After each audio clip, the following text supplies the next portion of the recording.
Okay, this is a video review for an Mk1 kit from Romans Props, and this Mk1 kit is static and it is the chrome/oxide kit or version.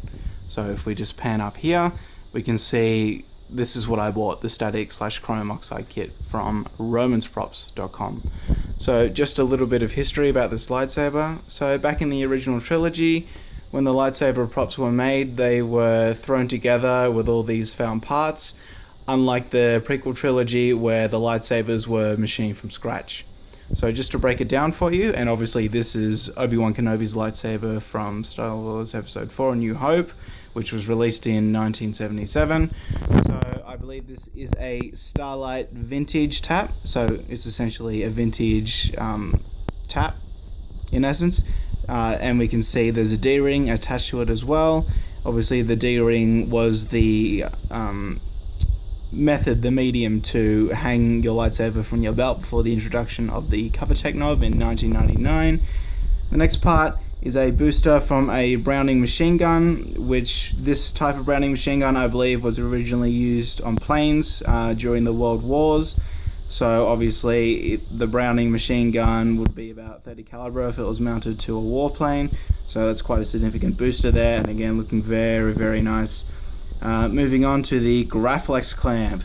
Now the Graflex flash gun was just a sidearm attachment that was used in the 20s and 30s that slotted onto the side of the camera, and it was essentially, the answer is within the name, flash gun. So it was something that you stuck on the side of an old camera and it provided a flash for you.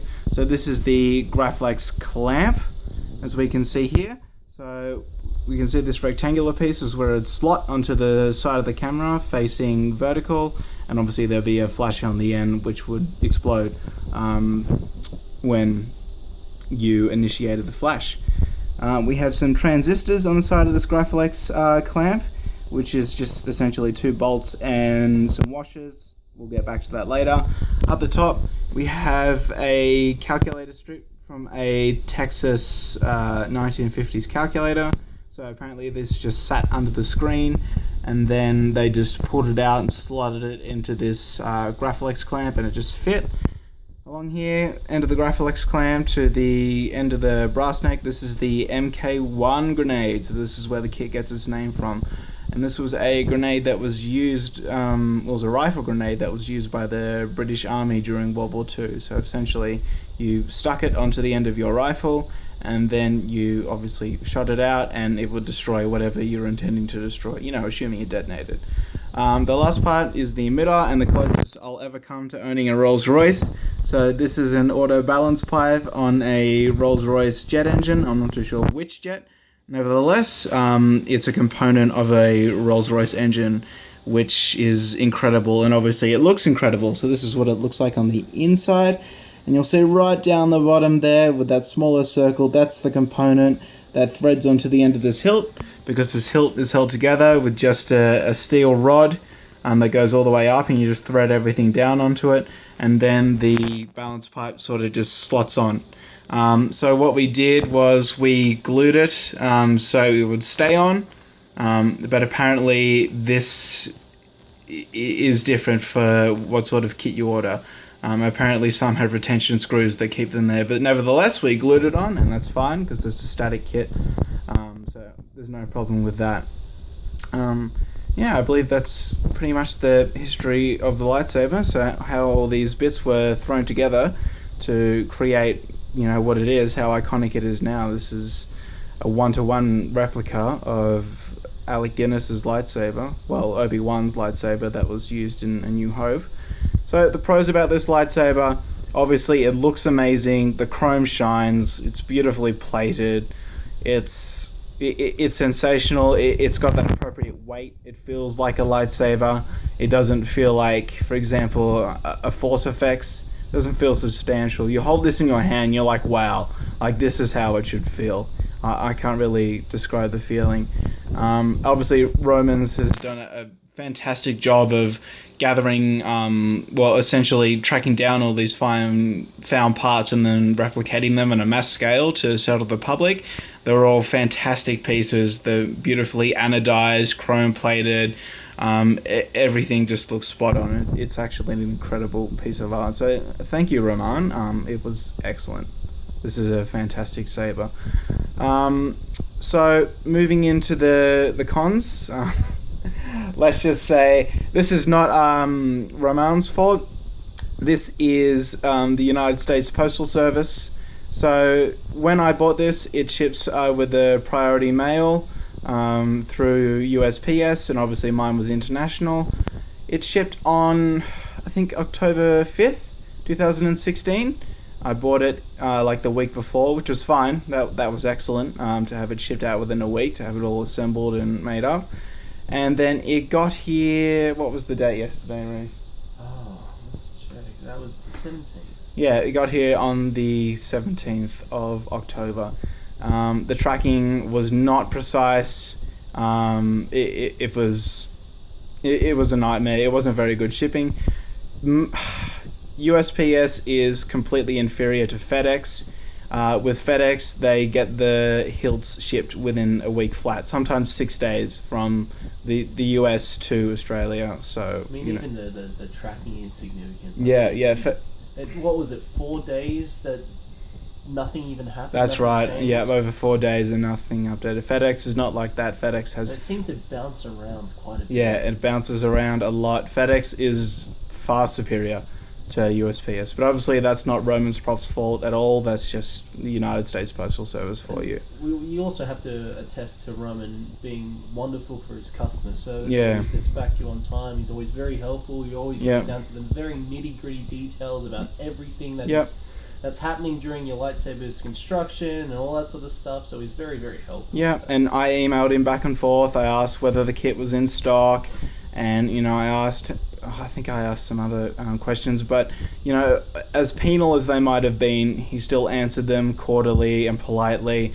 So it's true what Shamim says. He truly is a magnificent human being, and it's wonderful to deal with him, and I'll definitely be buying from him in future.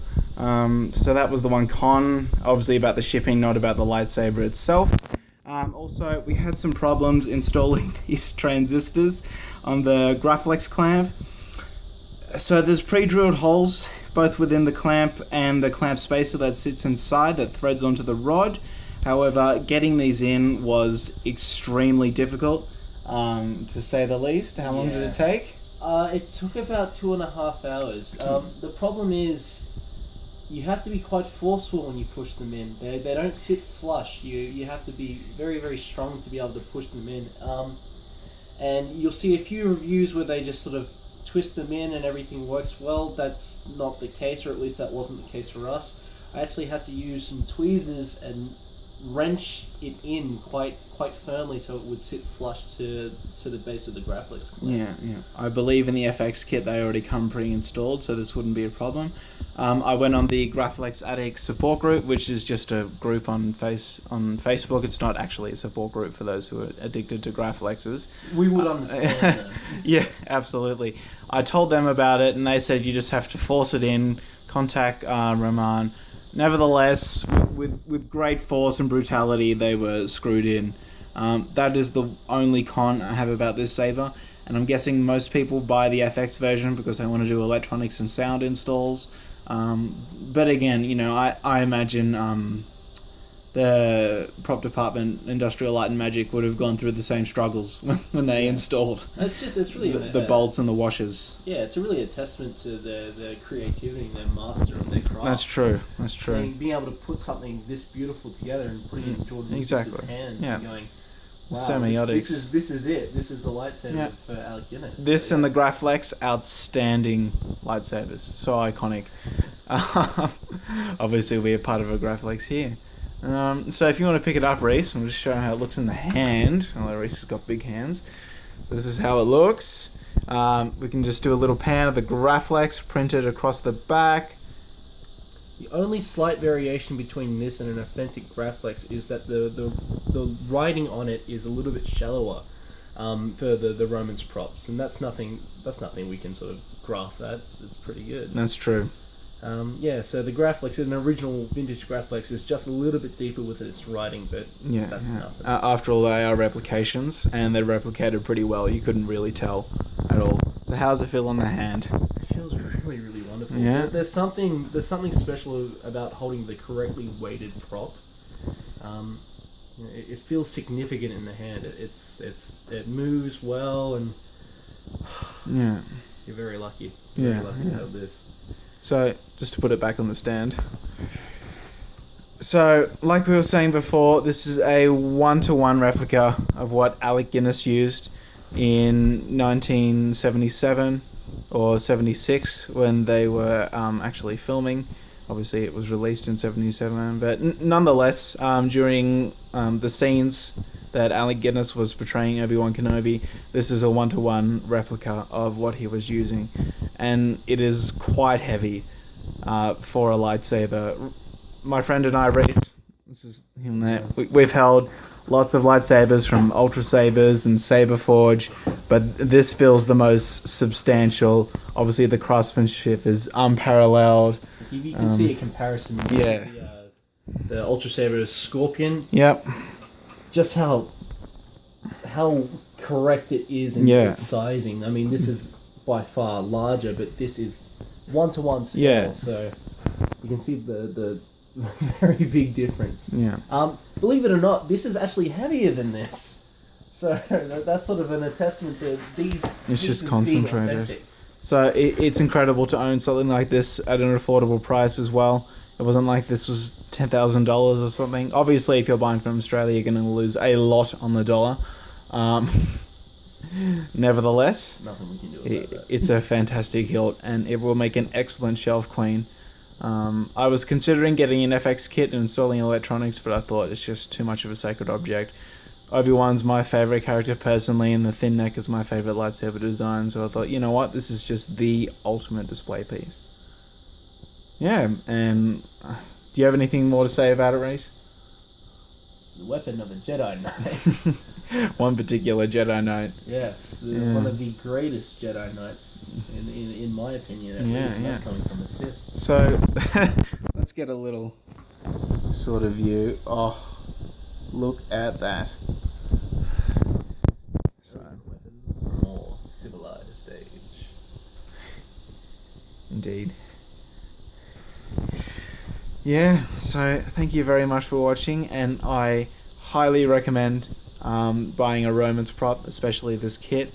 Obviously, I don't think the shipping will be that much of a problem if you're domestic, so if you're within the States, I don't think it'll be that much of an issue. But there's always an issue with international things, if it isn't FedEx from the US. It is sensational. So thank you very much, Roman, for an excellent hilt, and I will cherish it forever.